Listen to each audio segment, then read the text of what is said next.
میں نے کہا اگر ان سے مانگیں گے تو ہاں نہیں ان کا وسیلہ کم از کم تو ڈالیں یار، تھوڑا سا کم از کم ان کا وسیلہ ہی ڈالیں یار، ان سے براہ راست نہ مانگیں سر، مجھے کلیئر کریں چونکہ میری قوم بھی اب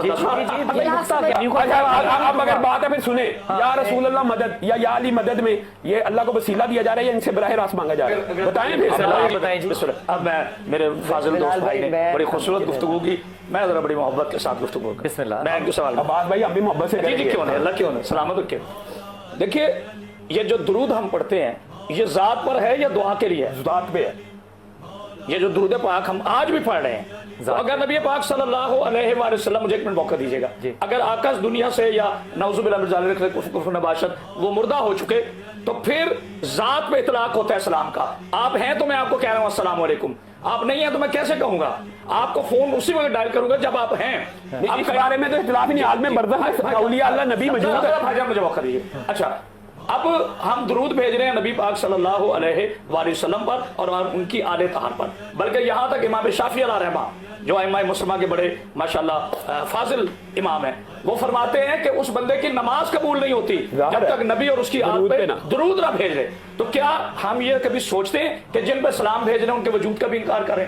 ایک بات۔ اب جو بندہ کہہ رہا ہے کہ السلام علیکم یا رسول اللہ، مثال دو جیسے بھائی جان نے کہا، یا علی مدد کہتا ہے، اگر تو ہم مولا علی کو اور رسول اللہ کو نعوذ باللہ من ذالک اللہ کا شریک بنا کر یہ کہہ رہے ہیں تو پھر شرک ہے، کیونکہ اللہ کا کوئی شریک نہیں، مولا کل شیء قدیر ہے، وہ واحد ہے، بس وہی ہے۔ ہم اللہ کے سامنے جو وسیلے پیش کر رہے ہیں وہ یا علی، دیکھیں اگر جناب علی علیہ السلام کے لیے مدد، جیسے آپ نے بڑی خوبصورت بات کی، مدد مانگنا حرام ہوتی تو اللہ خیبر میں میرے نبی کو نہ کہتا کہ پکار اس کو نہ دے لیے مظہر اجائے۔ قیامت تک غیر اللہ سے مدد مانگنے کے آرگیومنٹ اللہ بیان کر رہا ہے، وہ یہ کہ ما نعبدہم، ہم ان کی عبادت نہیں کرتے، ہم ان کے ذریعے اللہ کے قریب ہوتے ہیں، یہ بات اللہ کہہ رہا ہے۔ جی حضرت، جی بسم اللہ۔ دیکھیے قرآن مجید بڑی خوبصورت، میں تمام اپنے معزز سننے والوں کے لیے ہاتھ اٹھا کے نہیں ہاتھ جوڑ کے اپیل کرنا چاہتا ہوں، سورہ مزمل کی آیت نمبر 15 ہمارے سارے اس دعوے کا مدعا ہے، انا ارسلنا علیکم رسولا شاہدا علیکم کما ارسلنا الی فرعون رسول، ہم نے ارسال کیا اپنے نبی کو شاہد بنا کر، کیا بنا کر؟ شاہد بنا کر، گواہ بنا کر، جس طرح ہم نے فرعون کی طرف بھیجا تھا ایک رسول کو۔ اب علماء سے پوچھیں، شیعہ سنی اہل حدیث سارے علماء اسلام مانتے ہیں کہ شاہد کی شرعی حیثیت کیا ہے، گواہ کی شرعی حیثیت ہوور حاضر الی الشیء، جس چیز کی گواہی دے اسے آنکھوں سے دیکھے، اگر آنکھوں سے دیکھا نہیں ہے تو آئی وٹنس نہیں ہے وہ۔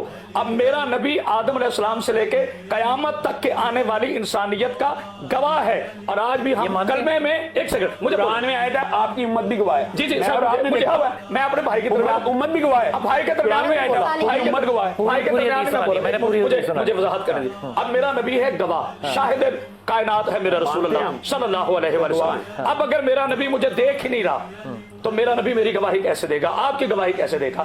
ہم یہ کہتے ہیں کہ سورج آنکھوں سے غروب ہوتا ہے مگر سورج مرتا نہیں، سورج غروب ہوتا ہے، میں نہیں دیکھ رہا سورج کو، سورج مجھے دیکھ رہا ہے۔ اچھا، ہم اپنے آقا کی ذات کو وسیلہ مانتے ہیں، اس لیے بھی مانتے ہیں کہ ہم جی حاضر مانتے ہیں، بالکل بالکل، شاہد مانتے ہیں، مشہود مانتے ہیں۔ دیکھیے ہم 5 وقت تب شاہد، سر میں ہم کلمہ جب پڑھتے ہیں قولوا لا الہ الا اللہ، کہہ دو تمہارے لیے اللہ کافی ہے، قل کفا باللہ، اللہ کافی ہے، تو پھر محمد رسول اللہ کے کیوں پڑھتے ہیں؟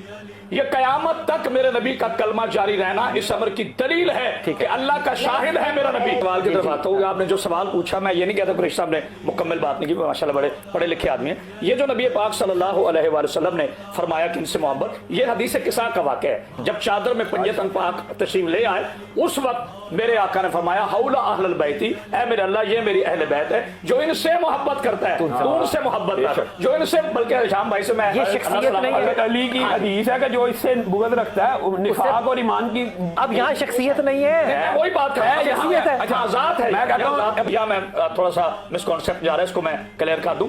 نبی پاک صلی اللہ علیہ وآلہ وسلم میرے آقا خود شریعت ہے، میرے آقا خود ناطق قرآن ہے۔ جب نبی پاک صلی اللہ علیہ وآلہ وسلم نے جنگ خیبر میں 39 ڈیز گزر گئے، اس میں ساری مسلمان اتفاق صحیح بخاری میں بھی یہ حدیث موجود ہے، تو میرے نبی نے ناد علی پڑھا،